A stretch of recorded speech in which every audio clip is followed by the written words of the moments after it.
Guys, pupunta kami sa may Wisdom Path. Tingnan natin kung ano meron dun, no?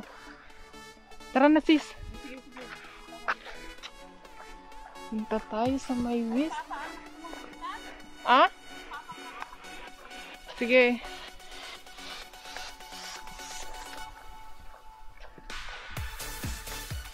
Ito yung daanan.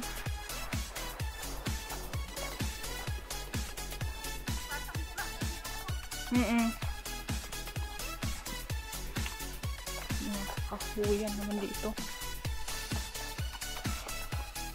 Wisdom Path daw. Ano kayong meron doon? Pwede kang mag-wish. Oo, wisdom path nga. Tayo ka doon, tapos mag-wish. Tapos bibigyan ka ng mga wisdom. Knowledge and wisdom. O, pili ka dyan kung saan ka. Saan Ayan ka na naman, pupunta. baka Mag-decide ka. Marong tayo naman tayo. Dalawa guys ang pag... Ayun lang, topic na yun na pala yung hanap ko. Yan o. Dalawa na to. It's either here Dun na. or dito. Dito, ito Saan yung tayo? Ito, Okay. tayo. Mm. Naman eh. Mm.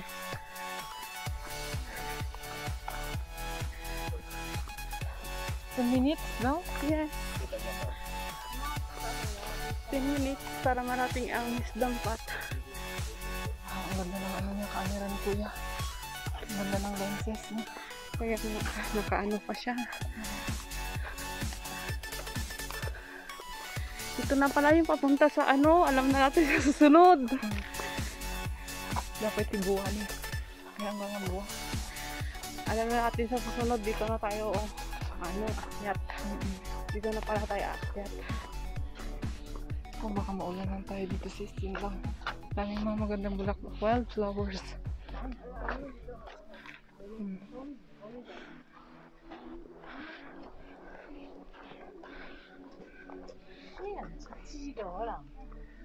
Ito yung tiyanggubat na gamot sa sakit sa tiyan. Ito, tiyanggubat o gamot sa sakit sa tiyan. Oh, sakit lang. Tiyanggubat. How did you know? Pero bawal siyang kumuha. Kukuha sana ako, gapang gamot ko lang eh. Ang bango. Pakuluan ko lang sana. Tapos inumin. Dami oh. Yun o, galing sa mahal-mahal sa Pilipinas. May mga abandoned buildings na dito guys. Abandoned building o. Parang kantin siya oh. Tingnan mo yung balete oh. Parang may ano siya. May kamay. Oo nga. Ang dumikit na doon.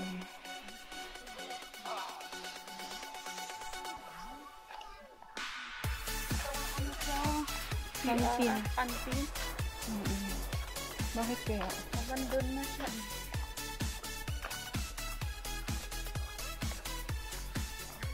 Kantin nga, noong unang panahon. Ito na malapit na tayo. Kaya nga na. Tara. Parang alam ko na kung saan pupuntahan ang Tower Pok Fulang Chain Monument Monastery. Towards Polam Zen Monastery. Monastery. Ako ang dami mga abandoned. Sana wisdom lang. Sana yung wisdom pa. Ano? Bus terminal. Ay, ito.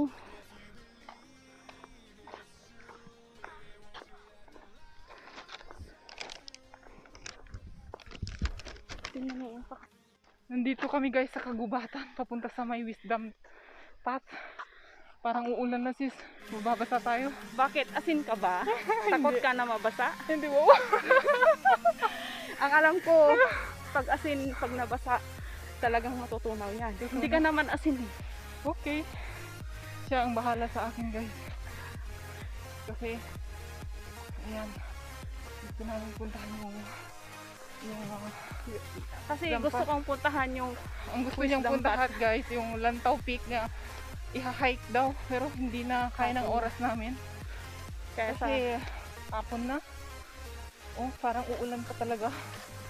Magubatan tong yung kung saan kami naroroon talaga. Oh. Parang nasa sa probinsya talaga tayo. Ano dito na probinsya na ang ganda ng daanan nila. Kasi Tapos mamaya pag nakarating tayo doon sa entrance, exit na tayo, kakain naman tayo. baon na rin tayo. Basbasan na. Sige, pili ka guys. Sige. Guys, ito po yung hinahanap niya. Wisdom pass na sinasabi ni The Boxing Babe. Ang daming mga tao lang. Oh. Daming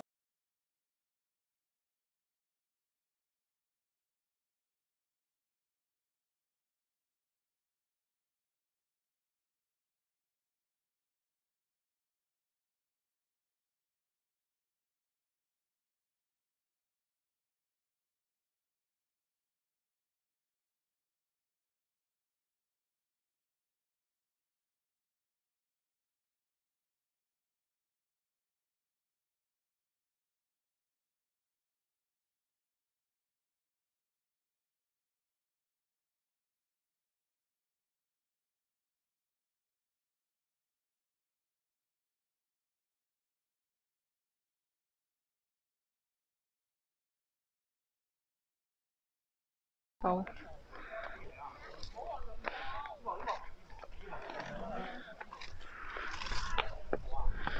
Dami mga parang pinatayo talaga ng mga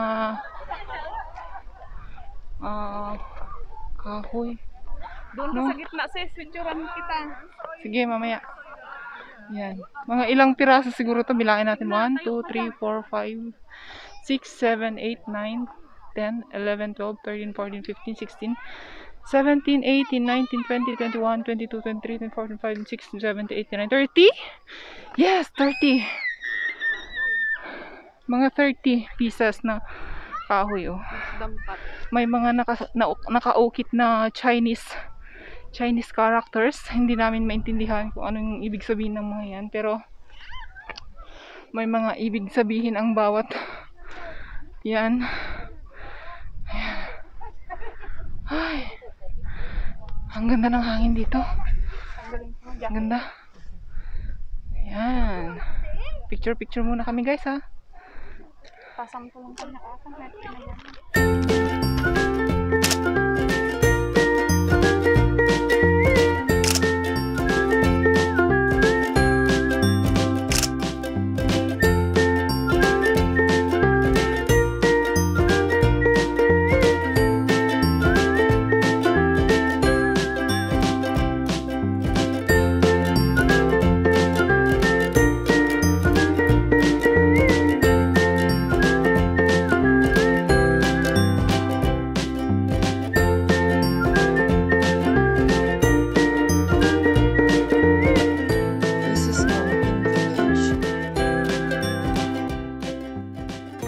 After taking some pictures of the Wisdom Path, we decided to go back home because it looks like heavy rain is coming. So now we are riding bus number 2 going to the ferry pier.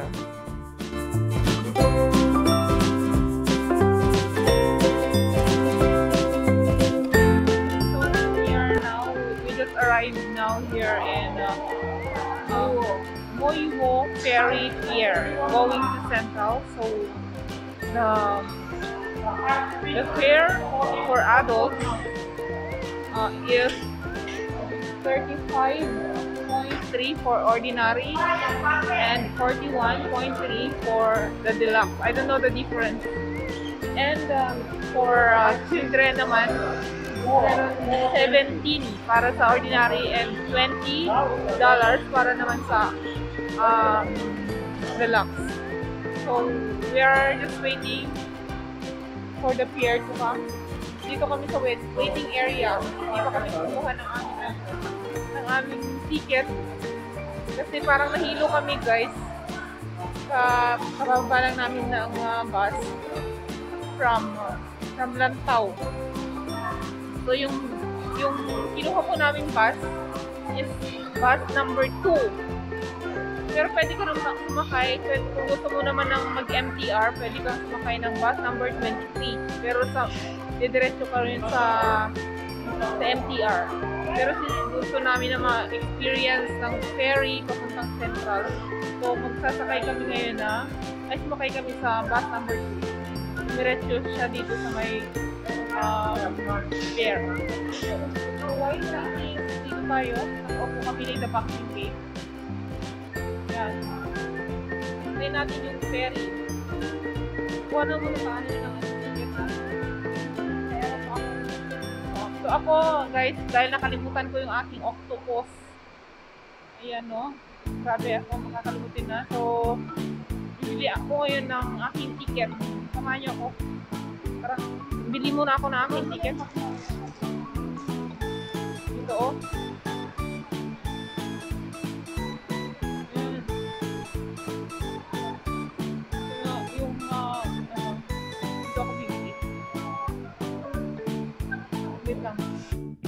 Guys, dito pala yung gilian ng ticket.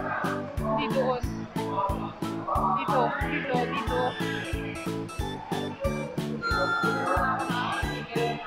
Ayan po yung mga prices nila.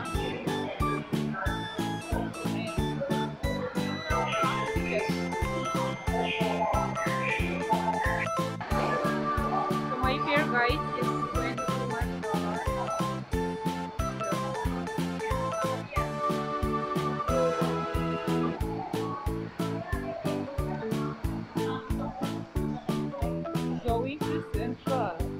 going back to Central.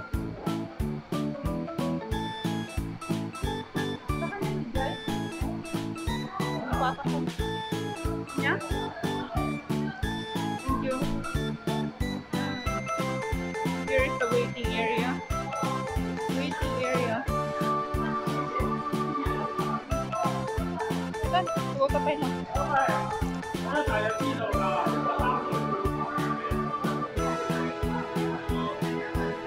We're getting ready to go to the ferry.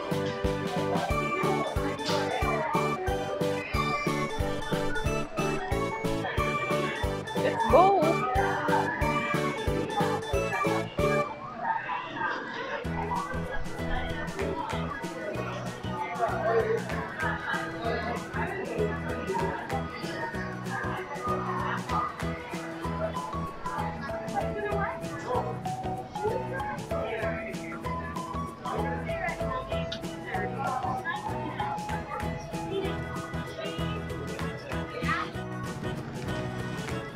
The ferry will begin to sail in few minutes, and we are here now at the second deck. We prefer to stay here at the second deck because we can capture all the beautiful scenes, beautiful view, beautiful creatures. Yeah. We are here at the second deck, and there are so many passengers over here, and the ferry is going now.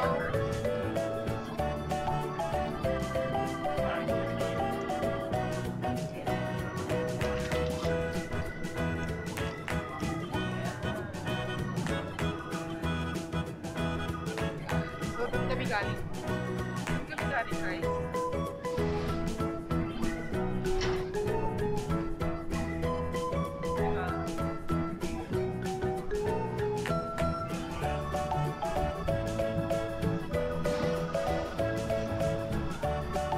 Yang Power bank at the power bank po. Da?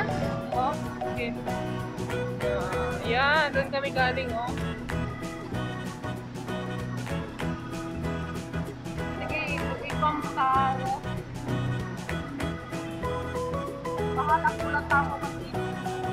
Parang uulan na talaga sis, ang itim na ng langit, oh. Buti na lang nakababa tayo bago tayo abutan ng ulan. Malayo tayo dun sa galing eh. Doon kami galing, oh, sa bundok na yon. So parang it took when you start to travel at very early. Diba? We started traveling at as early as 9 AM in the morning. Tapos, nakarating kami doon ng 11 AM. So we took 2 hours traveling, right? So look at the view. Right. Thank you.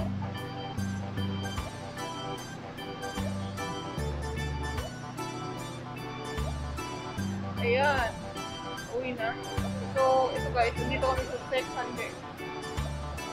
Ayan yung mga pasahero. Hindi siya masyadong puno. Laki kasi ng ferry na po.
Our video, our Lantong trip together with the Boxing Cave. Hope you enjoyed the video and see you!